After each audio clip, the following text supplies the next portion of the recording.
Holy crap. That was probably the hardest thing I've ever done in my entire life, maybe.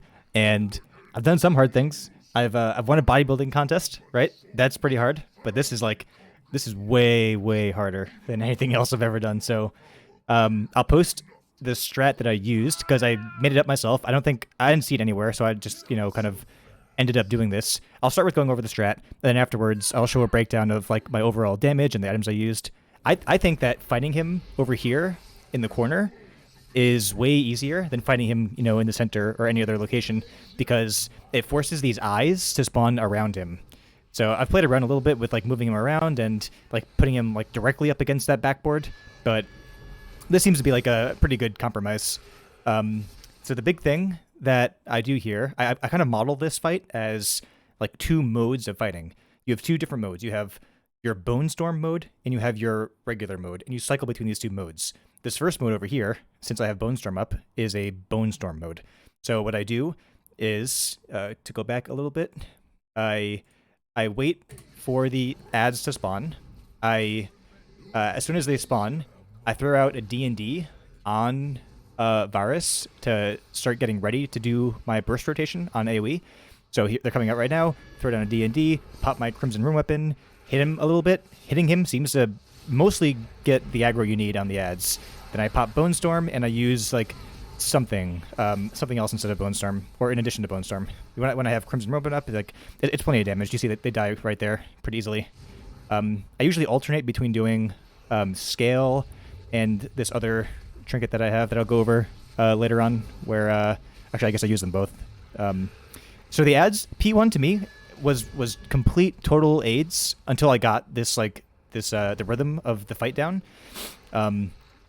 Just knowing that there are two things I'm doing. I'm always waiting for ads, and when the ads come on a Bone Storm one, I blow everything on Variss, and when it's not a Bone Storm one, which is the case now, I'm just like, kiting them a little bit, waiting to drop D&D until after their AoE goes off, then I use an orb. I alternate between Bone Storm, orb, Bone Storm, orb, and I've got it to the point where I can pretty reliably get past this first phase, and after this, I think the hard part is, you see like over here, like I never have to run that far away from Variss to get the eyes because the backboard's right there. And honestly, the backboard being right there makes a ton of difference because I've messed up a bunch of times where, like right now, if I were to get hit by the eye, I would have gone to the backboard.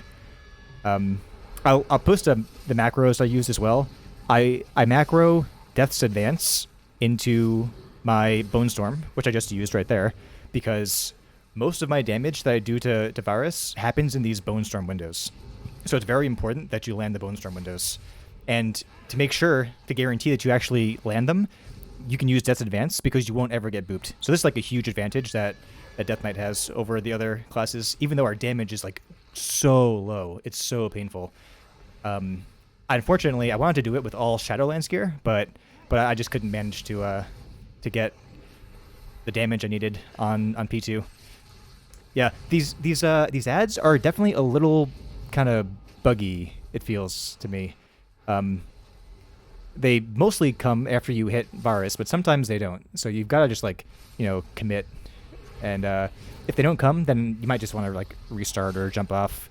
Probably not jump off because you're probably poor at this point from using like feasts, every 5 minutes. But I'll skip ahead a little bit because that's literally like my entire strategy here is alternate between my Bone Storm, Crimson combo, or whatever else I have up in addition to Bone Storm, like right there. So this is a Bone Storm one coming up. I use a glider to recover there. You must have gliders. It's like a complete requirement.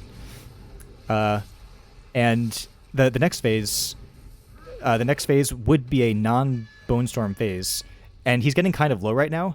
So I found it pretty useful at this point to just hold damage a little bit, because I don't want him to die at a time where the ads are about to pop out, because I want to make sure that I can control the ads going into the Kruul phase.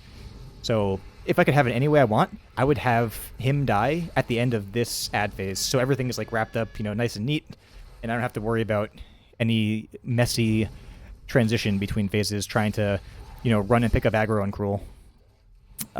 So this was not ideal. He's pretty low here. this wasn't perfect, but it wasn't bad. I'm trying to stretch out this last phase, so I'm hitting like the eye right now because I don't want him to die yet. Okay, so now Kruul's down. The ads are out at the same time. Ads in this phase, they don't seem to care about you like at all. Like they kind of like they might come to you, but they might not. And I couldn't find out like any pattern to it. It wasn't like the first phase. So throw down a D&D just to make sure. You really need to have like 2 orbs up at this point, and you really also want to do the exact same thing you did in P1, except with no eyes. So that means that you're alternating between, Bone Storm phases and non-Bone Storm phases, or sometimes actually getting the rune power that you need here is kind of tough because you don't have as many opportunities to get back up. But like I don't know that I used Bone Storm in the rest of the fight, but I mean at this point, like, my heart was pounding. I'm like, God, can I just be done? Can I just be done with this like nonsense already? I think it took me like well over 100 pulls to do this. So now I'm like, I'm trying to phase out my uses of the orbs. But the problem here is that if you get too greedy or too tunneled looking for that orb, then you'll get booped by the Infernals. So I don't try to time the orbs perfectly with the end of their AoE casts anymore because there's no point. It's too risky. Okay, here.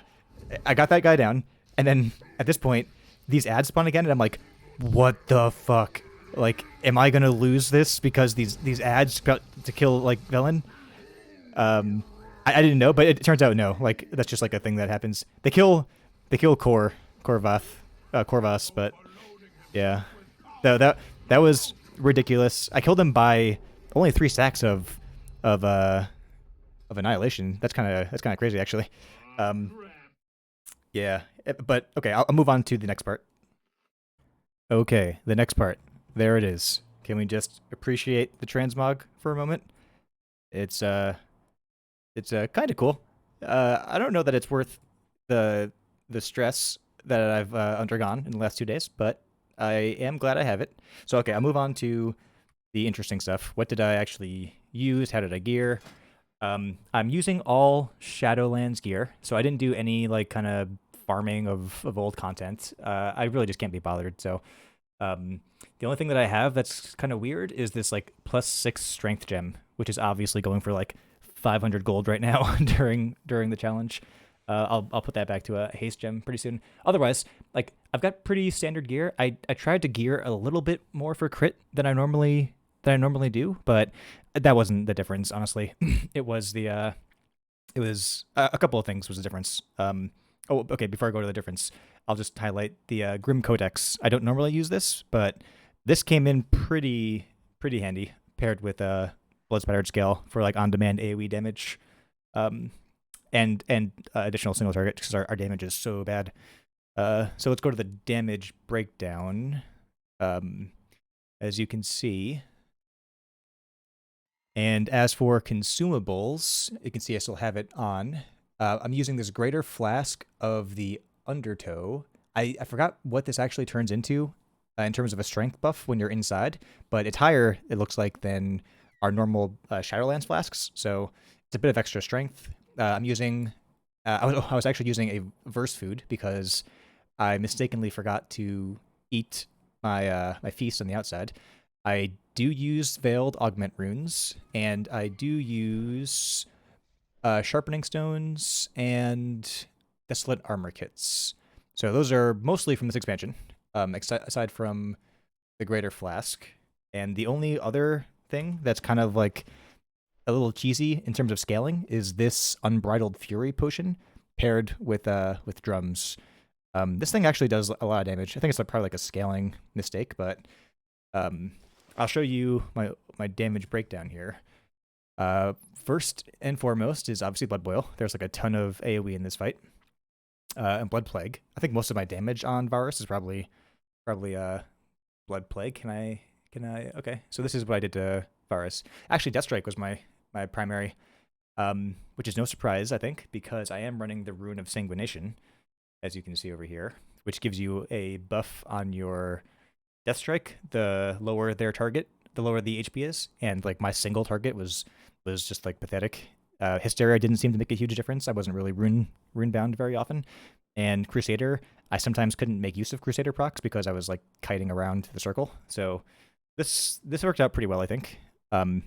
It was Death Strike first on Variss, and in terms of Kruul, it was also Death Strike first. He starts off really low, so I think Sanguination is a good choice for this fight. But you can see my second highest, or my fourth highest, is my Potion of Unbridled Fury.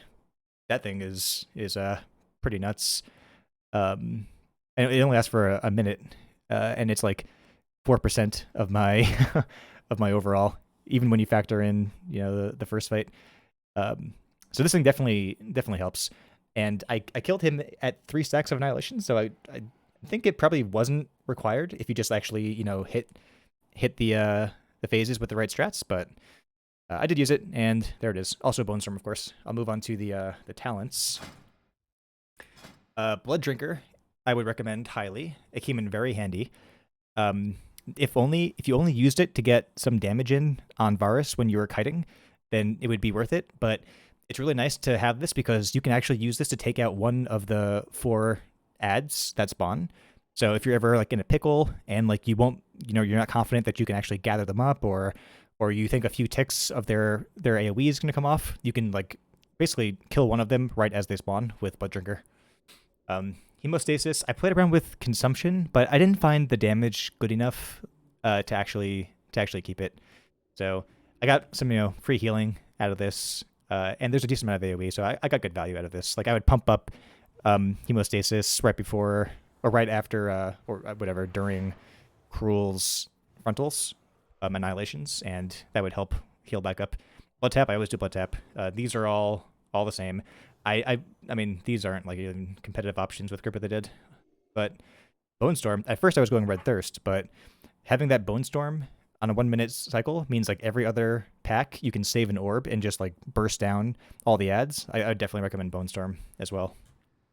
I would say just use your normal gear. Like I'm not doing anything especially fancy with my stats. Like they're pretty balanced actually.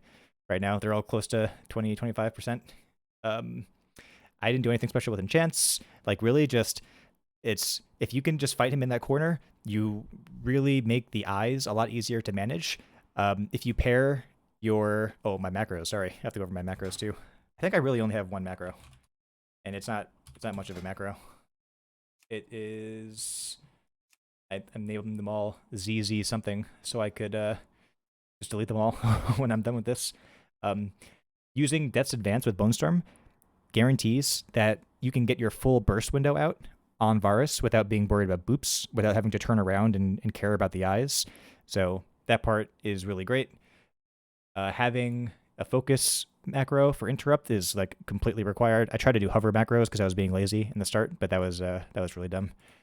I was playing around with macroing my Grim Codex into Blood Drinker, but I really needed to have a keybind for it. So I actually had to unbind my Swarming Mist and make that my Grim Codex for that frontal.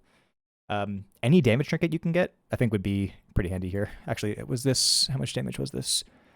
My Grim Codex. Did I miss you? Death and Decay, Potion, Bone Storm, Blood Drinker, Blood Barrier, Spectral Scythe. So that's actually not that much damage. Maybe you don't need this. It does guarantee you can actually push that pack to death, and not get AoE down. But I guess it's optional if it's not that much damage. And the other one was this Lust one where you just pop your drums and this Unbridled Fury potion. I pop it the second that Kruul comes out.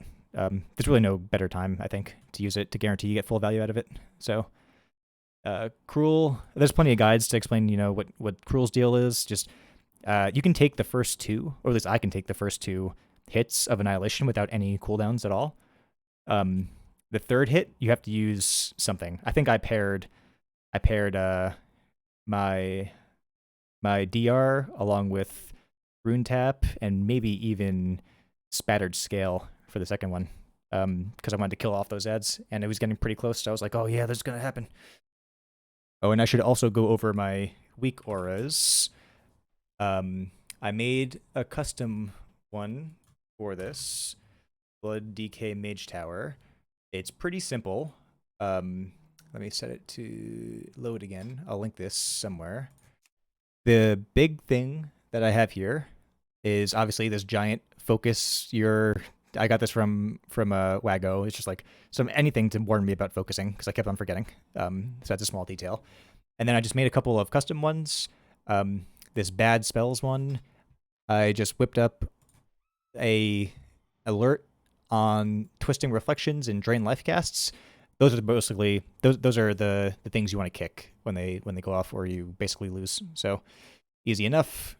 And the tank buster one, I think, is a annihilate warning. Yep.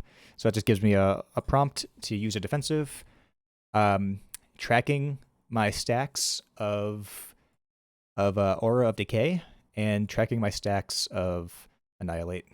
Nothing that fancy for weak auras. Just like the bare minimum stuff you need to warn you about, getting ready to use your defensives and interrupt. But yeah, good luck. If you can't get this easily, then do not feel bad. This was by far the hardest thing I've ever done in WoW. It's kind of nuts. I see some people in Discord saying yeah, it wasn't that bad, I don't know what they're talking about. They're god players. I don't know. I don't know how they did it, and it wasn't that bad, but this was rough. This was definitely rough. I might try Warrior Brew after this, but yeah, let me know if you have any questions. This was definitely a challenging Mage Tower. So good luck. Have fun.